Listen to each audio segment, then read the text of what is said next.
What's up mga ka-Big Bites?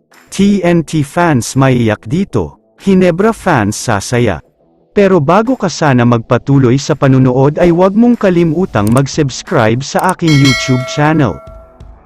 Ngayong 2024 ay mabigat pa rin ang problema ng TNT, dahil may naglabas kasing balita sa social media na hindi daw masyadong maayos ang practice nila. Marami sa lineup nila ang wala sa practice dahil sa mga injury. Problema rin ngayon ng TNT ang inconsistency, dahil lagapak talaga sila sa standing ngayon, kasalukuyan silang nasa number 7, pero kapag natalo pa sila ng isang game ay mukhang hindi na sila makakapasok pa sa playoffs. Kung sa tingin nyo ay yan na ang bad news sa TNT, nagkakamali kayo dahil may tatlo pang bad news. Una na nga dito ay ang pagpapalit ng import ng TNT, ang dating malakas na import na si RHJ ay hindi na maglalaro dahil sa injury.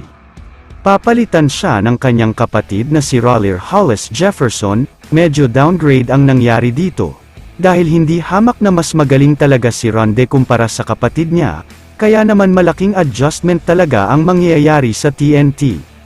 Ang isa pang bad news para sa TNT ay tungkol kay Mikey Williams. Sinabi kasi ng source na hindi na daw i-entertain ng TNT si Mikey, at hindi na nga daw nila ito kakausapin kahit gusto pa niyang bumalik. Wala na daw silang balak na bigyan ulit siya ng kontrata. Napagtanto daw kasi ng TNT na kayang-kaya naman pala nila kahit wala ang kanilang superstar na si Mikey, kaya naman sorry na lang daw sa kanya dahil hindi na nila siya kukunin. Pero hindi nila ipapamigay ang rights niya para hindi siya makapaglaro at hindi makuha ng ibang teams. Ang huli at pinaka-bad news ay tungkol sa sharpshooter ng TNT na si RR Pogoy. Sinabi kasi ng source na out na daw talaga siya ngayong conference, dahil hindi pa rin talaga maayos ang kalusugan niya. Wala siyang clearance ng doktor para maglaro.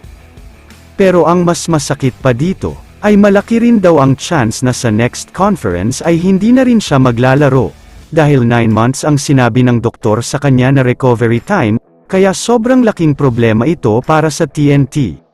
Samantala, ang good news naman para sa Hinebra ay tungkol sa twice to beat advantage. Naglabas kasi ng senaryo ang isang source, at sinasabing kailangan lang daw maipanalo ng Hinebra ang dalawang natitirang laban nila.